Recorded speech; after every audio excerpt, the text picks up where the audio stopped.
দরকার আছে এই মুহূর্তে, এবং জনগণের কাছে মেসেজ দেওয়ার দরকার আছে যে পুরাতন বৈষম্য বিরোধী যে বৈষম্য ছিল সেই বৈষম্যকে ভেঙে একটা নতুন নেতৃত্ব আসছে, এই লক্ষ্যে আমরা এখানে এসেছি। কারণ আপনারা দেখেছেন খুব স্যাবোটেজমূলক একটা বার্তা গিয়েছে গতকালকে যে পুলিশ কর্মবিরতিতে চলে গেল।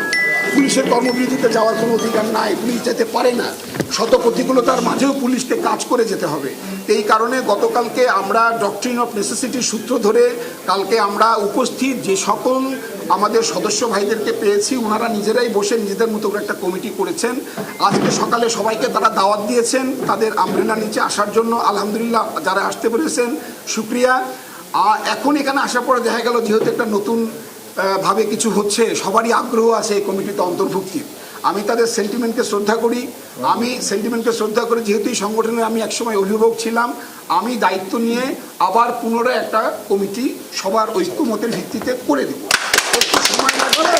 আজকের এই দিনে আমরা খুব ক্রান্তিকাল পার করছি, যা পুলিশ তার এন্টার লাইফে হিস্ট্রি থেকে শুরু করে আজ পর্যন্ত ফেস করে নাই।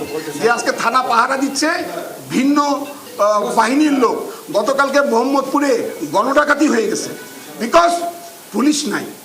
পুলিশের কাজ পুলিশকেই করতে হবে, পুলিশের কাজ আর কেউ করতে পারে না। তো এই কারণে এখন ঐক্য দরকার, ইস্পাত কঠিন ঐক্য দরকার। আপনারা ঐক্যে থাকেন, এভরি প্রবলেম সলভ করা হবে ইনশাল্লাহ। সবাই মিলে বসবেন, প্রয়োজনে আজকে মিটিংয়ের পরে বসবেন, বসে ঠিক করবেন। এটা কারো ব্যক্তিগত কমিটি নয়।